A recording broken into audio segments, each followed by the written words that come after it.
नमस्कार दोस्तों, हमारे चैनल वन डे सनातनी में आपका स्वागत है। जय श्री कृष्ण, राधे राधे, हर हर महादेव। दोस्तों, आज हम सुनेंगे कार्तिक मास का अध्याय 3।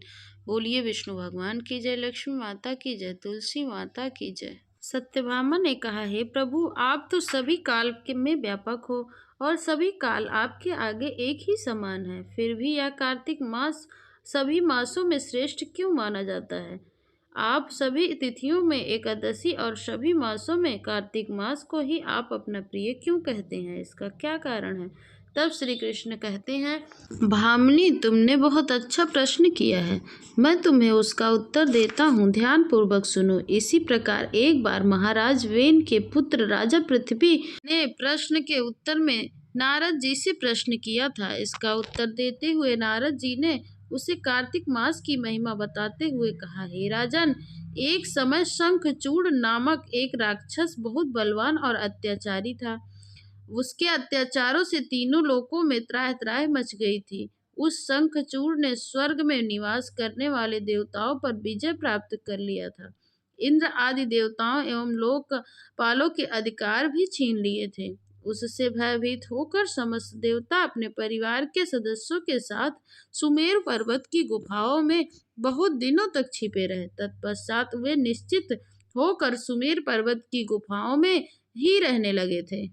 उधर जब शंखचूड़ को इस बात का पता चला कि देवता आनंद पूर्वक सुमेर पर्वत की गुफाओं में निवास कर रहे हैं, तो उसने सोचा, कोई ऐसा दिव्य शक्ति अवश्य ही होगा जिसके प्रभाव से अधिकारहीन या देवता अभी भी बलवान है। सोचते सोचते वह निर्णय कर पहुंचा, वेद मंत्रों के बल के कारण ही देवता बलवान हो रहे थे। इससे वेद छीन लिया जाए तो बलहीन हो जाएंगे। ऐसा विचार कर शंखचूड़ ब्रह्मा जी के सत्यलोक से शीघ्र ही वेदों को चुरा लिया। उसके द्वारा ले जाते हुए भय से उनके चुंगल से निकल गए और जाकर जल में समा गए।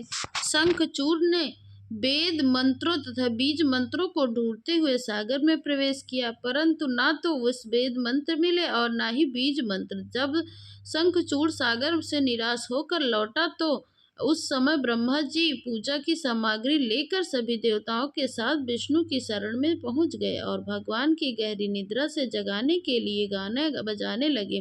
धूप गंध आदि से बारंबार उनकी पूजन करने लगे। धूप दीप नैवेद्य आदि अर्पित किए जाने पर भगवान की निद्रा टूटी हुई और देवताओं सहित ब्रह्मा जी का पूजन करते हुए देखकर बहुत प्रसन्न हुए तथा कहने लगे कि मैं आप लोगों में के कीर्तन और मंगलाचार से बहुत प्रसन्न हूँ। आप अपना अभिष्ट वरदान मांगिए, मैं अवश्य प्रदान करूंगा। जो मनुष्य अश्विनी शुक्ल की एकादशी से देव उठनी एकादशी तक ब्रह्म मुहूर्त में उठकर मेरी पूजा करेंगे, उन्हें तुम्हारी ही भांति मेरे प्रसन्न होने के कारण सुख की प्राप्ति होगी। आप लोग जो पाद अर्ध आचमन तथा जल आदि सामग्री से मेरे लिए लाए हैं, वे अनंत गुणों वाली होकर आपका कल्याण करेगी। शंखचूड़ द्वारा हारे गए संपूर्ण वेद जल में स्थित हैं। मैं सागर पुत्र शंखचूड़ का वध करके उन वेदों को अभी ला देता हूँ। आज से मंत्र बीज और वेदों सहित मैं प्रतिवर्ष कार्तिक मास में जल में विश्राम किया करूँगा। अब मैं मत्स्य का रूप धारण करके जल में जाता हूँ। देवताओं भी मुनीश्वर सहित मेरे साथ जल में आ जाओ। इस कार्तिक मास में जो श्रेष्ठ मनुष्य प्रातःकाल स्नान करके वे सब यज्ञ के अवध स्नान द्वारा भली भांति नहा लेते हैं।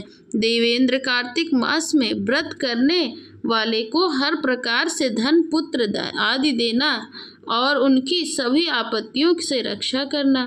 धनपति कुबेर मेरी आज्ञा के अनुसार तुम उनके धनवान करना, वृद्धि करना, क्योंकि इस प्रकार का आचरण करने वाला मनुष्य मेरा रूप धारण करके जीवन से मुक्त हो जाता है।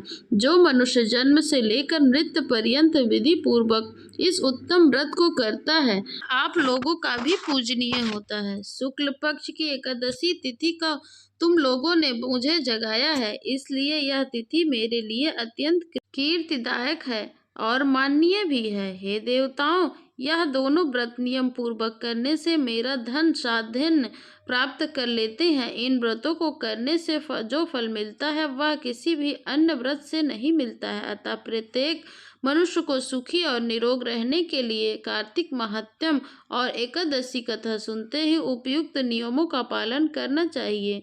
तो यह कार्तिक मास के तीसरे अध्याय की कथा संपूर्ण हुई। बोलिए विष्णु भगवान की जय, लक्ष्मी माता की जय, तुलसी मैया की जय।